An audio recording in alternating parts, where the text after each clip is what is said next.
chaque fois que je sors dans la rue, que je prends les transports, que je prends le train, je me pose pas la question de savoir si je peux manger ou pas des cacahuètes. Je me pose la question de savoir si je vais sortir sain et sauf de ce train ou si je vais repartir dans le même enfer.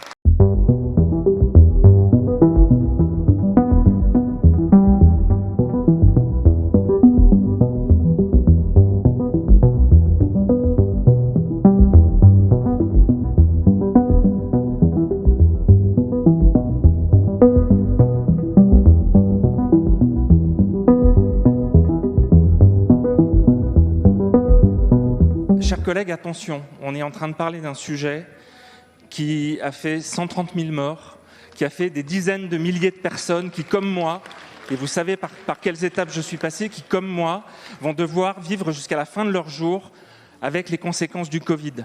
Donc aujourd'hui, on est en train de parler de comment est-ce qu'on met tout en œuvre pour éviter que ça arrive. Alors on peut parler de liberté, on peut brandir la liberté dans tous les sens, mais la liberté, ça n'est pas un ensemble de droits, c'est un ensemble de devoirs et un ensemble de droits. C'est un équilibre juste entre les droits et les devoirs.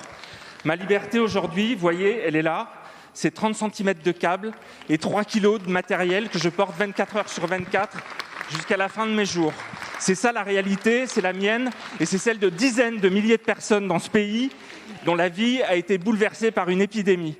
Aujourd'hui, ces personnes, elles sont fragiles. Quand vous regardez les publics qui sont en réanimation, vous avez une part importante, 80% de non-vaccinés et 20% de gens qui, comme moi, n'ont pas envie de revivre ça.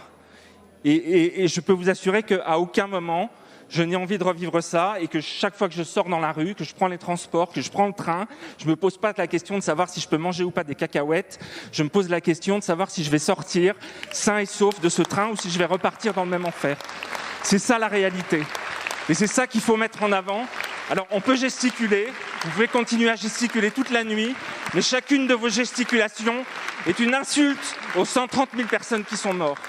Chacune de vos vociférations, de vos exagérations est un coup de poing dans le ventre aux personnes comme moi qui doivent vivre avec ça et qui sont des dizaines de milliers dans ce pays, des centaines de milliers peut-être.